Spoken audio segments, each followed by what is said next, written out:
I'm becoming more convinced that at this point in time, evidence or research or facts is becoming less relevant when it comes to what people believe. I think before we used to be in a kind of a culture where you would have a dialogue, you go back and forth, and there'd be reason, there'd be debate, there'd be kind of this lively discussion, which it still exists now to an extent, but it's been vilified quite a bit. And then what that evolved to was show me the evidence, right? And when I look at people who are fighting whatever point they want to put, they always talk about like, well, I need to see the evidence first. And as to one side, people say, facts don't care about your feelings, and my add on to that is, however, people don't care about the facts when their feelings are hurt. And I think right now a lot of people's feelings are hurt when evidence doesn't fall into their favor. Then they just ignore it and just say, well, that's whatever they call it, whatever name or label they want to call it. And I'm not convinced the evidence is going to be enough. It doesn't matter anymore. And I I think now we've dialed down to, it really comes down to a choice. People will choose to believe what they want to believe, and they can do that. There's nothing wrong with that. That's kind of what agency stands for, is to choose what you want to do and what you want to believe. But I think it's almost kind of a cowardly thing to start saying, well, show me the evidence and show me the research, because the research is going to point to some truth, not all the truth. It's going to give you an aspect of it, but the research or the facts are going to convince somebody. Nobody's convinced anymore. Even if you say, hey, look at the statistics on this, this is actually proven. No, they're lying. They're doing this, and no one's even giving credibility anymore to actual research. Maybe it's unreasonable that people believe in God or people believe in Jesus Christ. Maybe it doesn't make sense. It's not logical. It's not scientific. But honestly, there's a lot of things in our life that we don't scientifically or logically believe in, but we do anyway.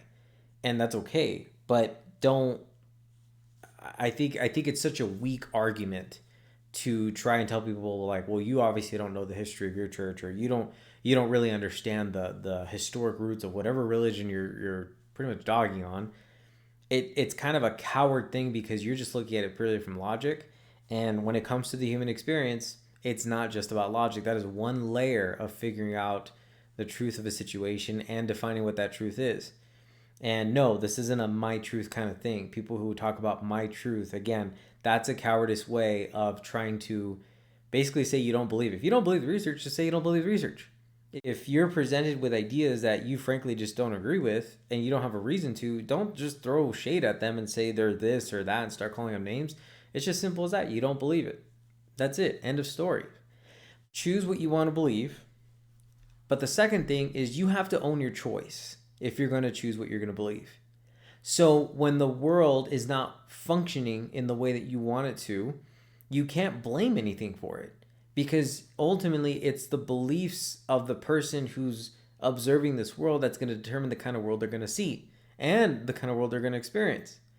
So, yes, okay, fine. You are justified in believing whatever you want to believe, and you don't even have to justify yourself. You are automatically justified. You get to believe that the sky is green if that's what you want to do.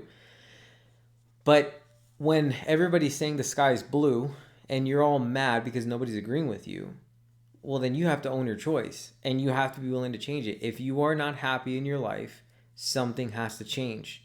And you cannot keep expecting the world to change for you just so you can call it, so everybody can agree that the color of the sky is green. It's not. I think there's that other thing where people say, well, I'm entitled to my opinion. You are entitled to your opinion, and people are entitled to whatever they want to believe. That is 100%. I advocate for that. But you also need to own your choice. And if the world's not going to fit into that belief, you either change it, adopt it, amend it, or get rid of it, or something else.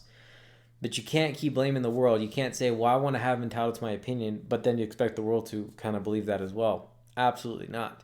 And you're the one that's going to suffer the most. So you have to decide. The world's job is not to make you happy.